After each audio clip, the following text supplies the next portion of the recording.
Ya. Ini 15 menit lagi ya untuk menuju asyar nih. Ah. Kita kan punya rencana buat jalan hari ini. Wah, ayolah. Nah, sambil nunggu asyar, ingin tahu nih kakak mau ngambil foto dengan komposisi apa? Saya pengen ini nih belajar yang frame within the frame. Frame Within the frame. Nah, itu sudah tahu artinya apa? Belum. Masa sih? Ya kalau secara terjemahan mah dikit-dikit udah. Apa itu? Menurut saya Sesuai mah terjemahan. Frame di dalam frame.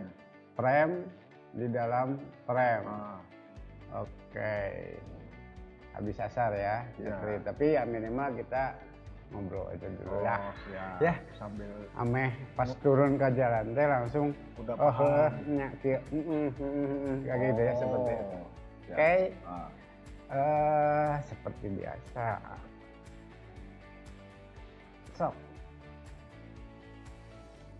Nah. Bukan. Enggak. Nah.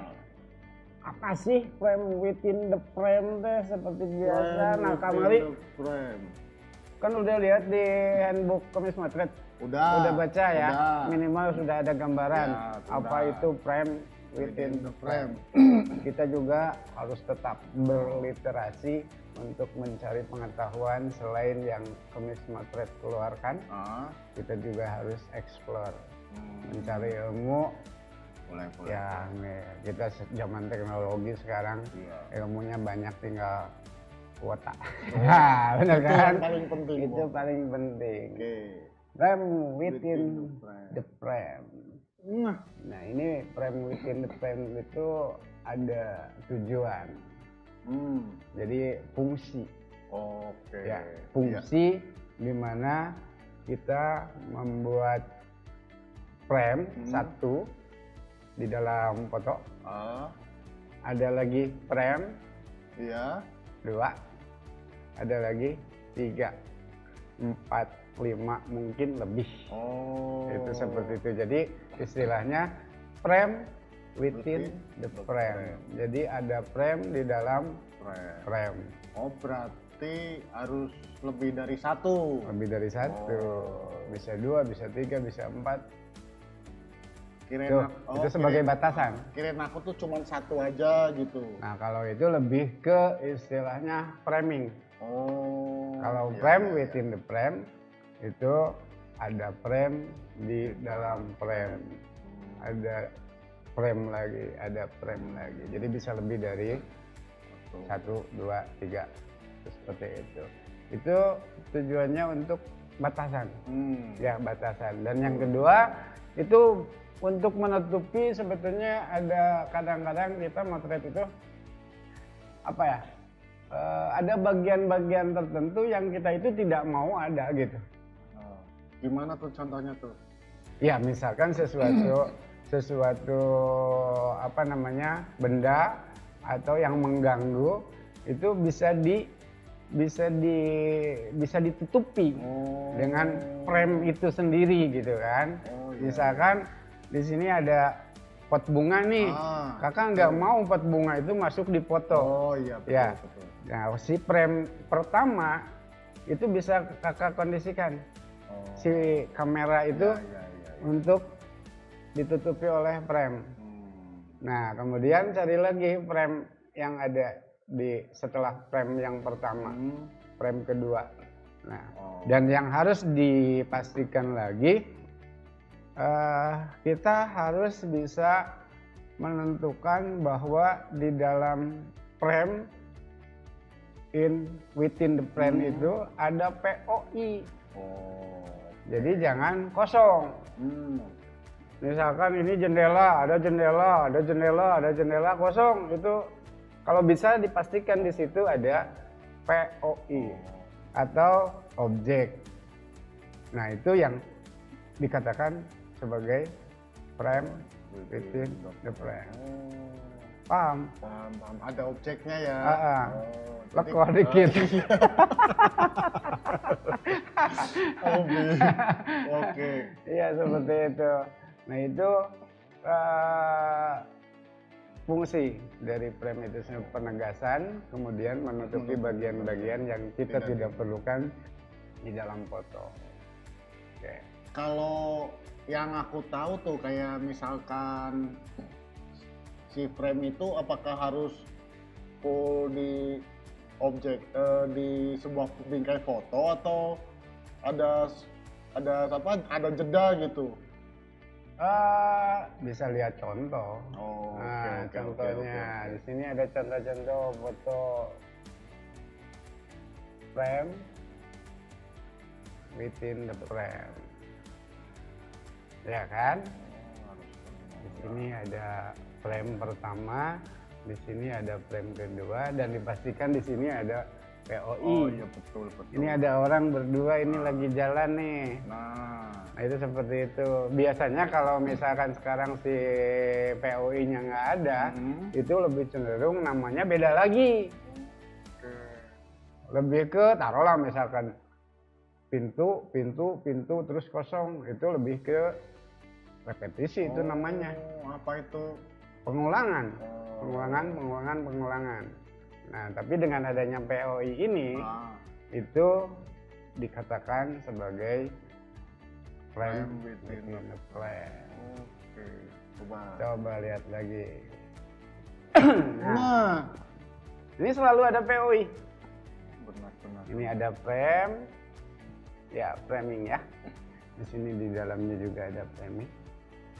Dalam juga ada framing dan ada POI juga. Oh, benar juga ya. Nah, ini frame ini bisa jadi di belakang ini teh ada apa gitu ya. Yang tidak diinginkan Yang tadi. tidak diinginkan tadi. Betul. Jadi ini ada batasannya. Kemudian ada hal yang kita tidak inginkan ada di dalam foto, itu bisa ketutup dengan frame. Coba lah. Pintu-pintu kereta gitu ya. Ya kan? Benar. Sederhana juga. Cuman memang kita harus kreatif. Mata kita harus peka. Kita harus lebih apa ya? Istilahnya tidak membatasi pikiran kita untuk membentuk. Jadi ketika kita ketemu dengan frame pertama, kita harus kreatif ini.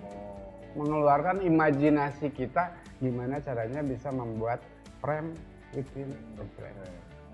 Panduan itu penting berarti ya. Seperti itu. Panduan penting sekali. Jadi literasi itu jangan sampai diabaikan. Ada lagi Kak. Nah, banyak banget ini. Nah ini kalau nggak ada POI, ini namanya repetisi, pengulangan, ulang gitu. Framingnya banyak ini. Banyak sekali, lebih dari dihitung ya mungkin 10-nya. Lebih. Di sini ada POI-nya. Ada lagi coba.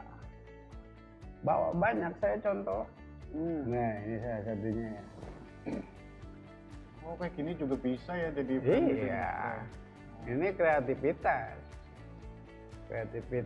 Frame-nya digunakan dari si beca ini ya. Beca ini.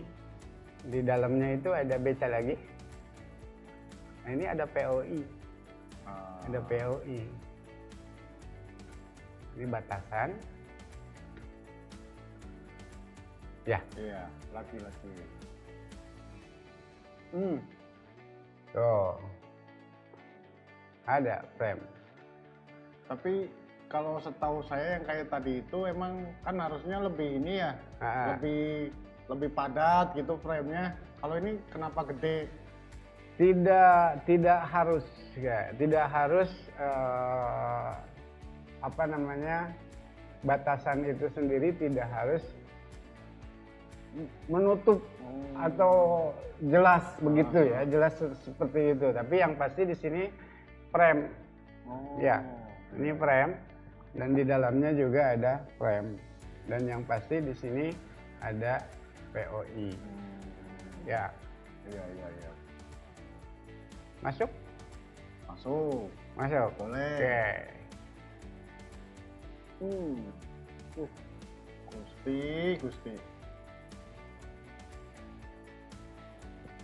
Masuk nggak ini? Masuk, ini ada frame. Oh. Oke, di sini ada frame. Di sini ada POI. Oh, benar. Tapi cuma ngeblur ya? Ngeblur. Apakah foto harus jelas? Enggak juga.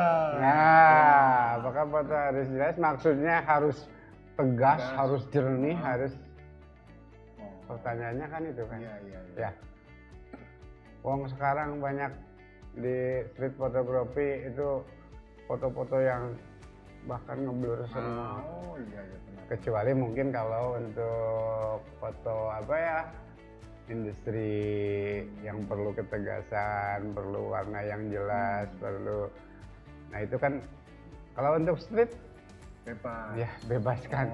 Itu seperti itu. Yang pasti mah kita bisa melihat dari foto itu sendiri enak, maknanya, momennya itu seperti itu. Oke, ada lagi.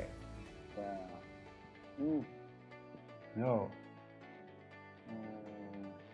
Ini bisa dijadikan sebagai waktu kemarin itu kita ngobrol tentang apa? Foreground ya. Oh iya. Salah satunya itu kan foreground. Foreground itu bisa juga kan itu depan. Betul. Mana? Iya. Belakang. Seperti itu. Nah ini bisa diaplikasikan juga ke framing. Frame within the frame. Oke, selanjutnya itu habis. Oh iya, udah saya cuma nyimpen foto seperti itu. Ini nih yang kalau seingat saya ya, kalau frame within the frame, kalau di streetnya sendiri gimana? Kalau di streetnya sendiri itu ya itu kaya, luas, dan kita tidak perlu modal untuk bikin pintu. Jadi lebih ke ini ya, lebih ke gimana kita jeli. Kita harus jeli, kita harus kreatif, kita harus. Ya makanya dengan banyaknya ilmu, banyaknya sharing, banyaknya ngobrol, banyaknya praktek, seringnya kita praktek, itu jangan lupa kita harus sering, continue, konsisten. Iya. Agar apa? Agar penerapan dari ilmu itu masuk ke dalam bawah sadar kita. Sehingga apa? Nah, sehingga ketika kita menemukan momen di street, nah sekarang bentar lagi asar nih, bentar lagi asar. Ilmu yang sudah ada di kepala ini itu akan mengarahkan mata, pandangan. Wah iya, iya. Jadi terbiasa gitu ya. Seperti itu. Jadi ketika pegang kamera itu sudah refleks. Oh iya. Ceret. Siap. Seperti itu. Oke. Udah? Ada lagi? Ini lagi kan tentang kayak menutupin yang objek. Kalau menutupi objek cuman sekedar kayak buletan, kayak ban gitu-gitu gimana tuh? Yang si objek poinnya tuh kecil, sedangkan ininya gede gitu. Nggak jadi masalah. Nggak jadi masalah. Yang penting mah di situ ada pembatas. Ya, tujuannya tadi kan yang membatasi, dan di situ juga ada POI. Oke. Asar mam kayak nama. Ya udah. Nanti habis sholat asar kita turun ke jalan. Oke. Nah, benar. Ya kan? Oke. Kita siap-siap. Siap. Mangkat.